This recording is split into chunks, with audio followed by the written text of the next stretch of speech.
Rugby, Carlos Spencer and the return of the Blues wildcard.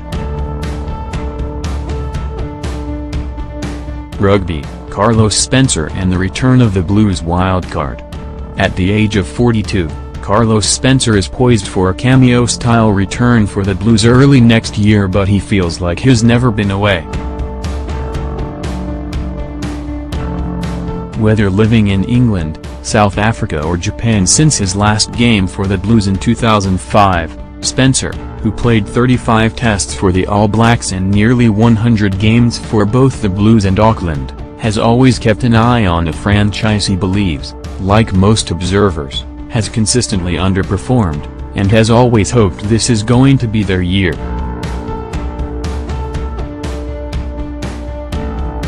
Significantly, the Blues have struggled to develop or attract a first five anywhere near Spencer's caliber in the 12 years since his departure, and his role at the Brisbane Global Tens tournament on February 9 and 10 next year will be as a wildcard, an apartment description of Spencer in his prime, for he would do things on the field at the top level that few would consider, let alone be capable of.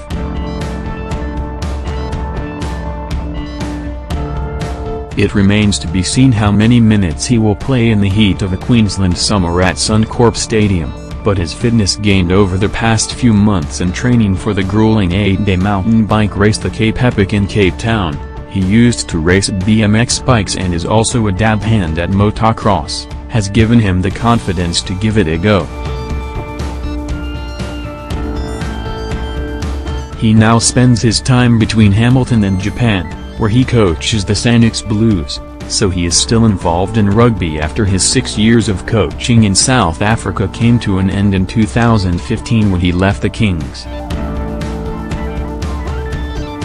Certainly, he has retained his kicking touch. A banana kick through the goalposts from a very narrow angle filmed for a promotion was done on only 2 takes, and it's that competitive instinct which he believes will drive him for the challenges ahead, both on the rugby field and on the bike. To get the opportunity to be involved with the franchise again is awesome, and that's the main reason I'm doing this, Spencer told the Herald. I had a couple of other things on that I had already committed to, but I managed to get out of them and commit to playing in the Tens, purely because I wanted to get back involved and pull the jersey on again. It's that ability to take contact again, which I haven't done for a while, that's going to be the toughest part, getting the body ready to take the knocks again. Asked about the Blues, an outfit he still feels passionate about, he said, "I watch them and think this year is going to be the year. The team they've always had on paper and the talent, they've got the team to do it, but unfortunately, you don't play on a piece of paper. It's been frustrating the last few years for me, and disappointing because you have so much passion for the club because of its history and what it's achieved. There is no escaping the no 10 factor at the Blues, and the fact that they haven't had one of sufficient quality or experience to drive them to a 4th title." Spencer was involved in all 3 in 1996, 1997 and 2003. Stephen Perifita and Bryn Gatland will be given their opportunities in the No 10 jersey next year, and Spencer has heard good things about both. "Obviously, the way things have gone, they've been searching for a No 10 for a number of years, so I suppose there's a little bit of added pressure on them which doesn't help," Spencer said.